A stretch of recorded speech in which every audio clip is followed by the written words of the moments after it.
আজকে আপনাদের সাথে শেয়ার করব ভাইরাল ডিম মামার খুবই মজাদার ডিমের রেসিপি। এই রেসিপিটা দেওয়ার জন্য অনেকেই আমাকে এসএমএস করেছেন, কমেন্ট করেছেন, বলেছেন শেফ এই ডিমের রেসিপিটা দিয়েন। তাই আজকে আপনাদের সাথে ফুল রেসিপি শেয়ার করব। রেসিপিটা করার জন্য প্রথমে আমি এখানে একটা কড়ার ভিতরে 4টা ডিম সিদ্ধ দিয়ে দিব, আর ডিমের উপরে দিয়ে দিব একেবারে অল্প পরিমাণ লবণ, যেন সিলতে কোনো সমস্যা না হয়, সুন্দরভাবে সিলে যায়। তারপর এদিকে আমি একটা পেঁয়াজ নিয়ে একেবারেই পাতলা পাতলা করে কেটে নিব। আপনারাও পেঁয়াজগুলোকে এরকম ভাবে পাতলা করে কেটে নেওয়ার চেষ্টা করবেন। তারপর এখানে আমি 2টা কাঁচা মরিচ নিয়ে নিয়েছি, সেগুলোকেও একেবারে পাতলা করে কেটে নিচ্ছি। তারপর এখানে একটা শসার একেবারে অল্প পরিমাণ আমি এখানে একেবারেই পাতলা করে কেটে নিচ্ছি। আপনারাও সেম ভাবে একেবারে পাতলা করে কেটে নিবেন শসাটাকে, তাহলে ভালো হবে। তারপর এখানে আমি দিয়ে দিব হচ্ছে গেন টমেটো। একটা টমেটোর অর্ধেকটা টমেটোটাকেও একেবারে পাতলা করে কেটে নিবেন। আমিও দেখুন কত সুন্দর করে একেবারে পাতলা করে কেটে নিচ্ছি, আপনারাও সেম ভাবে কেটে নিবেন, তাহলে এই রেসিপিটা বেশি মজা লাগবে।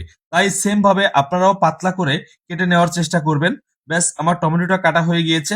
তারপর এখানে আমি একেবারে অল্প পরিমাণ ধনের পাতাও একেবারে কুচি করে কেটে নিব, যেন হচ্ছে গেন সবগুলো উপকরণের সাথে ভালোভাবে ধনের পাতাটা মিক্স হয়ে যায়। তারপর এখানে দিয়ে দিচ্ছি লেবুর চিগলা। লেবুর চিগলাটা আপনারাও সেম ভাবে গ্রেটার করে দিয়ে দিবেন।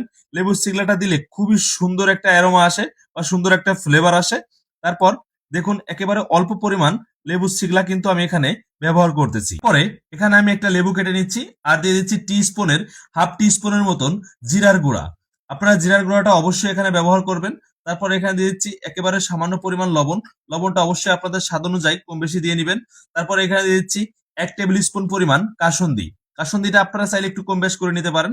তারপর এখানে দিয়ে দিচ্ছি তেঁতুলের চাটনি 1 টেবিল স্পুন পরিমাণ।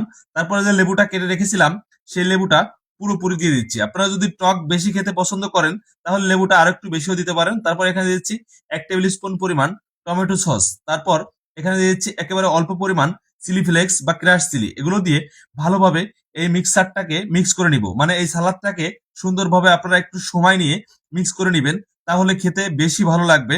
মিক্স করা হয়ে গেলে আমি ডিমগুলা যে সিদ্ধ করে রেখেছিলাম তার মাঝখান থেকে ছুরি দিয়ে আমি কেটে নিচ্ছি। পর আমি যে চাটনিটা তৈরি করেছি ডিমের ভিতরে দেখুন সুন্দরভাবে পিল করে নিচ্ছি। আপনারাও সেম ভাবে পিল করে নেবেন। ডিমটা খেতে অসাধারণ একটা টেস্ট।